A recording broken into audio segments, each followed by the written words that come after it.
Hello to everyone, welcome to this session.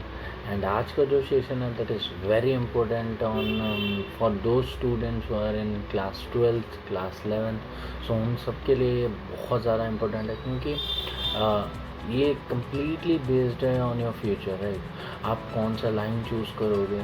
आज का जो मेन ऑब्जेक्टिव है इस वीडियो को शूट करने का दैट इज़ बच्चों को इनफ आइडिया हो दैट अगर वो ये पढ़ाई करते हैं तो उनको ये जॉब मिलेगा। अगर आपके पास मतलब आपने 12th में अगर पीसीबी लिया है, MYPC लिया है या फिर BYPC लिया है, तो अब आगे जाके आप कौन कौन सा लाइन परस्यू कर सकते हैं, आपके पास करियर अपॉर्चुनिटी क्या क्या है। सो वो सबको बेस करके मैंने ये वीडियो बनाया है आज। And I hope by the end of this video आपका जो कॉन्सेप्ट है ये चीज़ों को लेके कि हमें करना क्या है आगे, वो उसका आंसर आपको ज़रूर मिल जाएगा। सो हम डिटेल में जाने वाले हैं एंड इन बिटवीन मैं वीडियोस के बीच में भी कुछ हिंट्स देने वाला हूँ एंड टिप्स देने वाला हूँ जो कि मैंने खुद एक्सपीरियंस किया है इन माई लाइन। सो जो कि आपको आपका लाइन डिसाइड करने में और ज़्यादा हेल्प करेगा। तो चलिए शुरू करते हैं इस वीडियो को। सो आज का जो वीडियो है हम मेनली फोकस करने वाले हैं हम कि करना क्या है, राइट। एंड क्या करना सही रहेगा, ठीक है। एंड क्या करने से क्या जॉब मिलती है एंड आपके पास लाइंस कितना है, ठीक है। सो ज़्यादा और टाइम इसमें इन्वेस्ट नहीं करेंगे, तो शुरू करेंगे। तो व्हाट टू डू नेक्स्ट। देखो यार, आपने बेसिकली आपने 10th किया है, ठीक है। 10th के बाद आपने किया है 12th एंड 12th आपका हमेशा याद रखना 10th का इम्पोर्टेंस हो या ना हो बट 12th का इम्पोर्टेंस है, ठीक है। कहाँ कहाँ है देखो, 12th आपने जनरली मतलब या तो CBSE किया होगा या तो स्टेट बोर्ड किया होगा या तो ICIC से किया होगा, ठीक है। बट जो CBSE वाले या फिर जनरलाइज 12th किया है, ठीक है। 12th आपके पास 3 मेनली ऑप्शंस होते हैं, आप 12th में परस्यू करके करते हैं। दैट आर पहला वाला है जो आपका that is PCB means physics, ठीक है। फिज़िक्स, केमिस्ट्री एंड बायो, ठीक है। और एक जो होगा YPC MPC, right. MPC that is maths, physics and chemistry, okay. और एक जो होगा BMPC that is bio, maths, chemistry, physics. अब देखो एक बात बता रहा हूँ, सिंपल सा चीज़ है। ये वाले जो हैं ये कोई भी लाइन को जंप मार सकते हैं, कुछ दिक्कत नहीं है, कोई भी लाइन को आप जंप मार सकते हैं। बट ये जो है ऊपर के जो दो हैं, बायोलॉजी वाले एंड मैथ वाले, इनका लाइन थोड़ा सा स्पेसिफिक हो जाता है। जो जिनके सब्जेक्ट्स में बायो नहीं है, ठीक है, बायो नहीं है, वो जाएंगे केवल जो सब्जेक्ट्स का डिमांड मैथमेटिक्स है सच एज JEE, ठीक है, ये सब के लिए जा सकते हैं। एंड अभी तो नीट में भी अलाउंस मिल चुका है एंड अदर भी फील्ड्स हैं, एग्रीकल्चर में भी, उसमें भी वो जा सकते हैं। एंड बायोलॉजी वाले जनरली जिसमें मैथ्स हो उसमें नहीं जा सकते, ठीक है। तो जनरली वही है बेसिक, ओके। बट ये जो MYPC वाले होते हैं, मैथमेटिक्स, बायोलॉजी, फिजिक्स, केमिस्ट्री, ये हर लाइन में जा सकते हैं, ठीक है। इतना तक क्लियर है। अब देखो, आपने 12th कर लिया, अब आपके पास 12th के बाद, ठीक है, 12th के बाद क्या क्या लाइन्स हैं, ठीक है। आपने 12th कर लिया, ठीक है, 12th एक अच्छे मार्क्स के साथ आपने पास कर लिया, ठीक है। 12th के बाद आपके पास 2 ऑप्शंस होंगे, एक होता है नॉन प्रोफेशनल, ठीक है, और एक होता है प्रोफेशनल, ठीक है। जो प्रोफेशनल वाले, जो नॉन प्रोफेशनल जो लाइन्स होते हैं, जो प्लेन लाइन कहा जाता है, राइट, जिसमें इंक्लूड होते हैं BSCs, ठीक है। और जो प्रोफेशनल वाले होते हैं वो जनरली इंक्लूड करते हैं आपके all 4 years and 6 years degrees, okay. ये वाले जो होते हैं 3 years डिग्रीज होते हैं, ठीक है। इतना क्लियर है। देखो अब पूरा ब्रॉडली अगर मैं क्लासीफाई करूँ, क्योंकि आप 12th तक करते हो, ठीक है। 12th के बाद आप जनरली एंटर करते हो, ये जो फेज़ होता है, this phase is known as graduation phase, right. ठीक है, ग्रेजुएशन फेज है। तो ग्रेजुएशन आप किसी भी ये में कर सकते हो। तो non professional B S Cs भी होते हैं। अब ये जो 3 ईयर्स वाले डिग्रीज होते हैं, इन पे भी 3 वेराइटीज़ होते हैं मेनली। एक होता है साइंस बेस्ड, राइट, जो कि BSc होते हैं, और एक होता है BA, that is arts, right, bachelor in arts, और एक जो होता है कॉमर्स वाले, ठीक है, BCom जो होता है, ठीक है। तो ये 3 में आपका डिवाइड हो गया based on the lines. Science वाले में क्या होगा, आपका फिज़िक्स होगा, मैथ्स होगा, ठीक है, केमिस्ट्री होगा, तब बायो होगा, ठीक है, माइक्रोबायोलॉजी होगा, फिर आपका बायोटेक होगा, CS होगा। तो ये सब आपका BSc में चला गया, ठीक है। BA में क्या, आपका आर्ट्स, ठीक है, आर्ट्स के लिए आप जा सकते हो। एंड BCom आपका जनरली कॉमर्स होता है, जिसके बाद MCom करते हैं, मास्टर्स के लिए फर्दर जाना पड़ता है, ठीक है। इतना तक क्लियर है ना। अब देखो, अब BScs किया आपने, ठीक है, मैं प्रोफेशनल पे बाद में जाऊँगा, पहले ये प्लेन वाला क्लियर कर लेता हूँ आपका। देखो BSc जो होता है, ठीक है, BSc जनरली 3 ईयर्स है, ठीक है। 3 ईयर्स के बाद वी आर व्हाट, ग्रेजुएटेड, ठीक है। ये सब भी 3 साल के होते हैं, तो इनके बाद आप क्या कहलाओगे, ग्रेजुएटेड कहलाओगे। Now you can go for, after this 3 years you can go for civil services exams दे सकते हो, या फिर SSCs, ऑल गवर्नमेंट जॉब, ठीक है, गवर्नमेंट जॉब आप दे सकते हो, वो भी 1 से 2 ईयर प्रिपेयर कर, ठीक है, प्रिपेयर कर। फिर आप और क्या कर सकते हो ना, आपके पास और एक अल्टरनेटिव रहेगा, दैट इज MSc, ठीक है, मास्टर्स के लिए आप जा सकते हो। अगर आप मास्टर्स के लिए जाते हो, मास्टर्स कितना साल है, 2 ईयर्स, ठीक है, मास्टर्स हो गया 2 साल का। फिर आपका ये 3 ईयर्स के बाद अगर आपको और पढ़ने का मन नहीं करेगा, या फिर आप बोलोगे नहीं यार मुझे अपने फैमिली को सपोर्ट करना है, then simply jump into civil line, okay. नहीं और थोड़ा सा पढ़ना है, तो अपना क्वालिफिकेशन और सा बड़ा करना है, then go for masters for 2 years. आप मास्टर्स के लिए भी अलग अलग एंट्रांस आप दे सकते हो, वो आपका आइडिया आ जाएगा by the end of 3rd year, okay. तो उसके बाद क्या होगा, आपका मास्टर्स आपने कर लिया।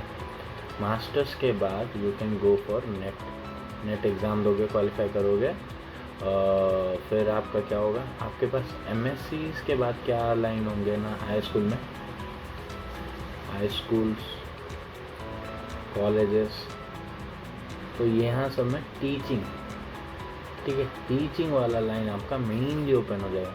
आप BSc के बाद टीचिंग के लिए अगर जाना चाहते हो डायरेक्टली एज अ प्राइमरी, तो आप जा सकते हो, MSc करने की ज़रूरत नहीं है, उसके लिए आप BD करना पड़ेगा। BD करने से, तो BD करने से क्या होगा ना, BD आपका 2 ईयर्स का होता है, ठीक है। तो BD कर देने से आप क्या, तो बैचलर इन एजुकेशन होता है। तो जनरली BSc के बाद अगर BD कर लेते हो, तो आप प्राइमरी स्कूल में जा सकते हो, ठीक है। तो MSc के बाद भी आप क्या कर सकते हो, BD कर सकते हो। तो BD करने से भी आप एजुकेशन में एंटर कर सकते हो, एजुकेशन टीचिंग वाले लाइन में। क्लियर है आपका, इतना आइडिया तक पूरा क्लियर हुआ, राइट। तो ग्रेजुएशन में आप जो भी फील्ड से करो, आप फिज़िक्स करो, केमिस्ट्री करो, मैथ्स करो, केमिस्ट्री करो, बायो करो, माइक्रो बायो करो, कंप्यूटर साइंस करो, तो ये सारे लाइन्स हो गए। उसके बाद आप फर्दर आप जॉब तो डायरेक्ट मतलब वही एंट्रांस लिखना पड़ता है, तो MSc के लिए आप फर्दर जाते हो, ठीक है। अब चलेंगे हम प्रोफेशनल वाले लाइन पर, ठीक है। अगर प्रोफेशनल लाइन की अगर मैं बात करूँ, वो 4 साल के होते हैं या तो 6 साल के, जो कि MBBS होता है, जो कि मेडिकल की पढ़ाई होती है, वो जनरली 6 साल की होती है, 5.5 और 6 हो गया। एंड ये जो है 4 साल का जनरली और professional degree includes what, MBBS, ठीक है, इंजीनियरिंग, ठीक है, और क्या आता है आपका, एग्रीकल्चर आता है, और ऑल इंटीग्रेटेड प्रोग्राम्स ठीक है, ऑल इंटीग्रेटेड प्रोग्राम्स आते हैं। और आपका रहेगा मेनली बस इतने ही दो रहेंगे अगर ब्रॉडली अगर मैं देखूँ तो। एंड एग्रीकल्चर आपका इंक्लूड करेगा एग्रीकल्चर, ठीक है, फिशरी, वेटनरी, ठीक है, agriculture, fishery, veterinary, home science, sericulture,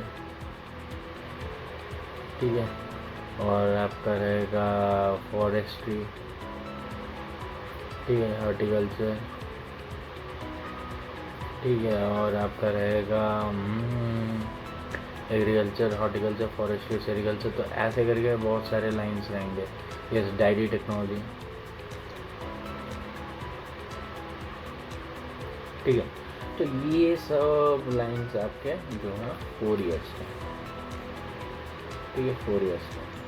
तो एग्रीकल्चर इंटीग्रेटेड प्रोग्राम्स जो होते हैं जैसे कि बीएससी, बीएड, ठीक है। तो ये क्या होता है, 3 साल बीएससी प्लस 1 ईयर बीएड, तो 4 ईयर्स, ठीक है। आई होप इसका आइडिया आपको आया होगा, ठीक है। तो ये सारे लाइंस आपके जनरली होते हैं, प्रोफेशनल्स होते हैं। प्रोफेशनल्स इन द सेंस आप उस नॉलेज को लेके आप एक मतलब खुद का गुजारा कर पाएँ, तो वो सब डिग्रीज़ को प्रोफेशनल डिग्रीज़ कहा गया है, ठीक है। तो ये सब जो लाइन्स है आप पढ़ोगे एंड इनका application direct into the fields होता है, ठीक है। अगर आप एग्रीकल्चर हो तो जनरली इस 4 साल के बाद देखो 2 ऑप्शन है, या तो हायर स्टडीज़, ठीक है, या तो इनटू गवर्नमेंट जॉब्स, ठीक है, इनटू गवर्नमेंट जॉब्स। ये क्या है, 4 साल अभी आप क्या कहलाओगे, ग्रेजुएट है, ठीक है। और हायर स्टडीज अगर जाते हो तो मास्टर्स आप करोगे मोर 2 ईयर्स, ठीक है। मेडिकल में 3 ईयर्स होता है, 3 to 4 भी हो जाता है, ठीक है। तो आप करते हैं हायर स्टडीज़, ठीक है। अगर आप हायर स्टडीज़ नहीं करते तो गवर्नमेंट एग्ज़ाम्स, जैसे कि अगर आप एग्रीकल्चर हो तो हर एक स्टेट में उनका AA होता है, तो असिस्टेंट एग्रीकल्चर ऑफिसर, तो मतलब उनके स्टेट एग्ज़ाम्स होते हैं, राइट। स्टेट के लिए कुछ गवर्नमेंट के पोस्ट होंगे तो उनके लिए आप डायरेक्ट एग्ज़ाम दे सकते हो। द थिंग इज़ दैट कि यहाँ पे कॉम्पिटिशन्स जो होंगे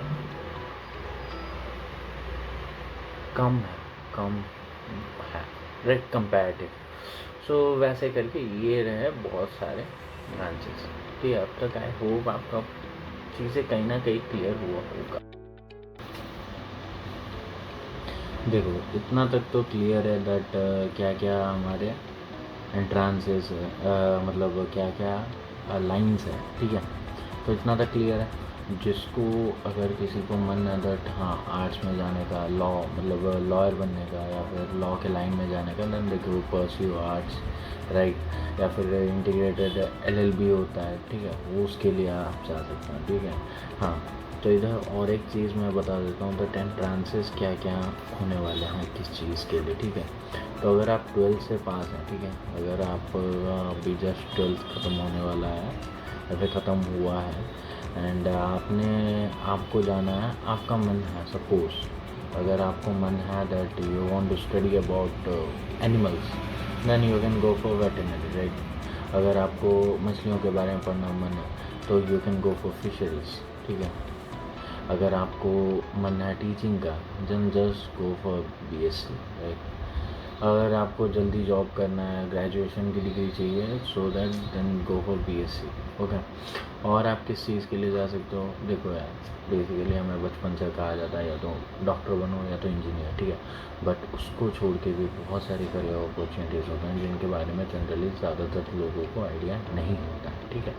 तो अभी अगर देखा जाए तो एग्ज़ाम्स कौन कौन से हैं आपके लिए, ठीक है, आफ्टर 12th, ठीक है। आफ्टर 12th एग्ज़ाम्स आप क्या क्या देने वाले हैं। फर्स्ट नीट तो दोगे आप, ठीक है, नीट आपने दे दिया, ठीक है। तो नीट में सिलेक्शन नहीं हुआ तो JEE देना, ठीक है।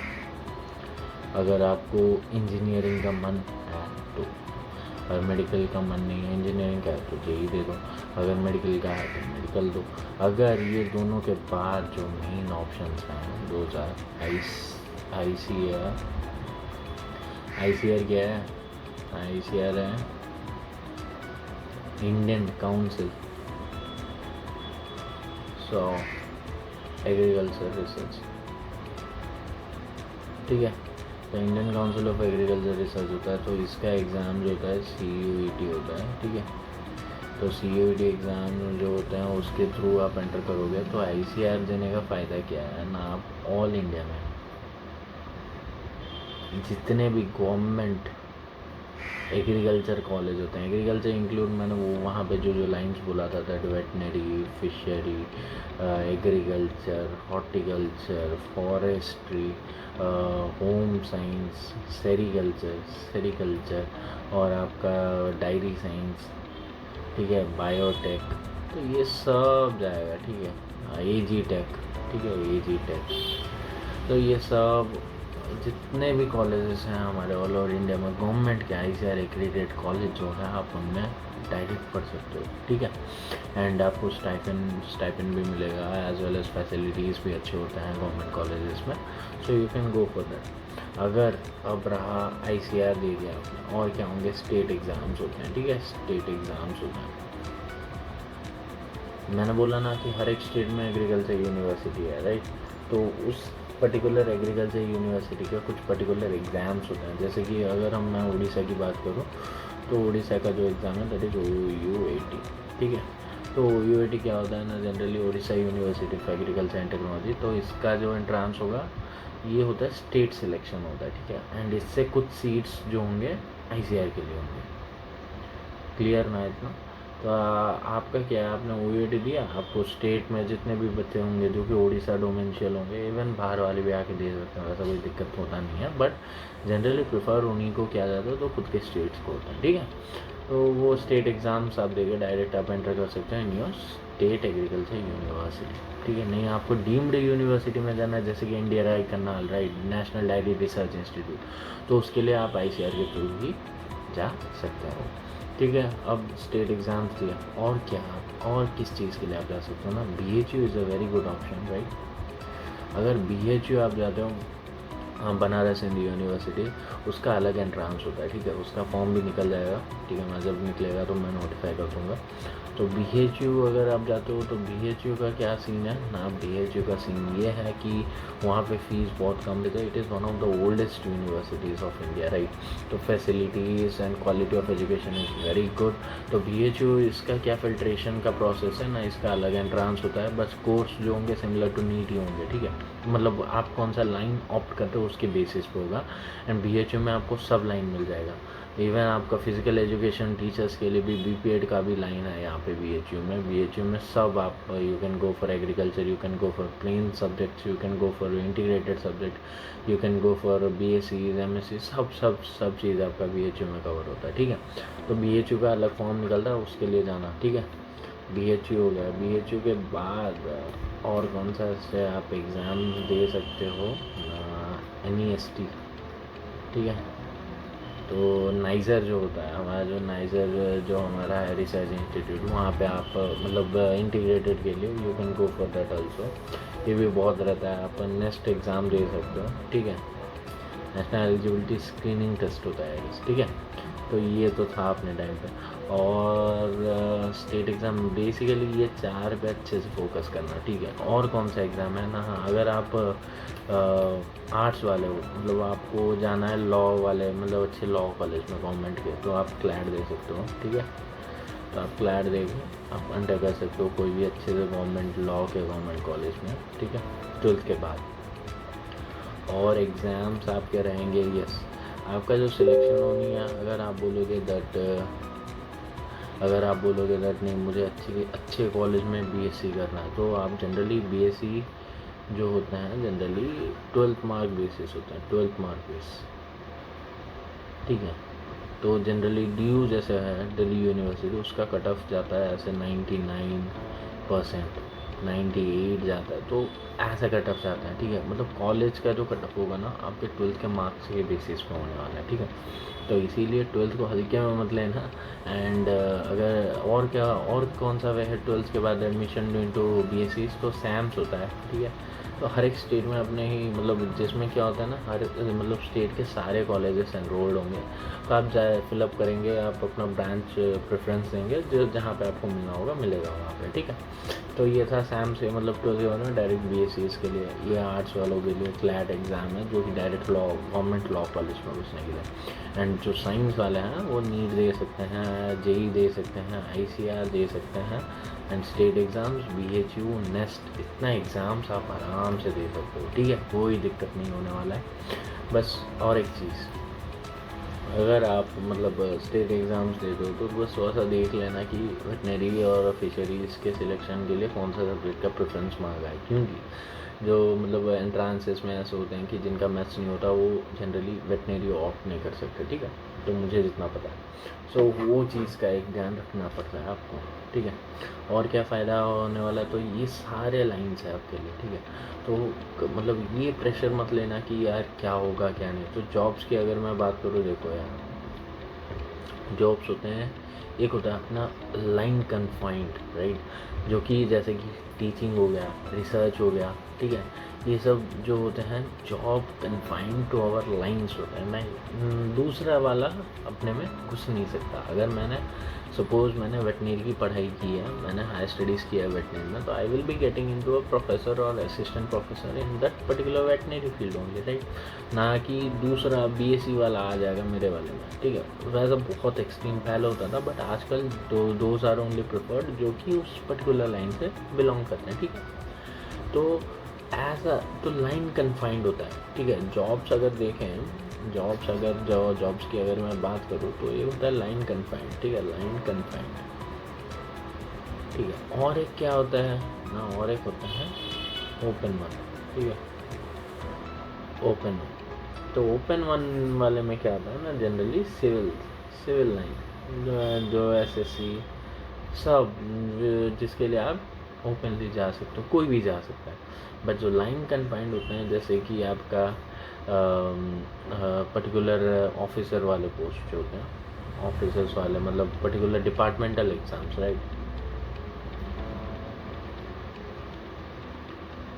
एग्ज़ाम्स होते हैं, ठीक है। और क्या होता है लाइन कन्फाइंड ना, लाइन कन्फाइंड वाले जो होंगे आपके जैसे कि टीचिंग वाले, ठीक है, ये सब लाइन कन्फाइंड होता है। जो उस फील्ड में पढ़ा है, हाई स्टडीज़ किया है, उसको ही मिलता है, ठीक है। तो जॉब तो ये है बेसिकली, ठीक है। अगर जॉब की अगर मैं बात करूँ, आपको अगर देखो एक सिंपल सा चीज़ बताता हूँ, जॉब डिसाइड होता है अपने पोटेंशियल्स के हिसाब से, ठीक है।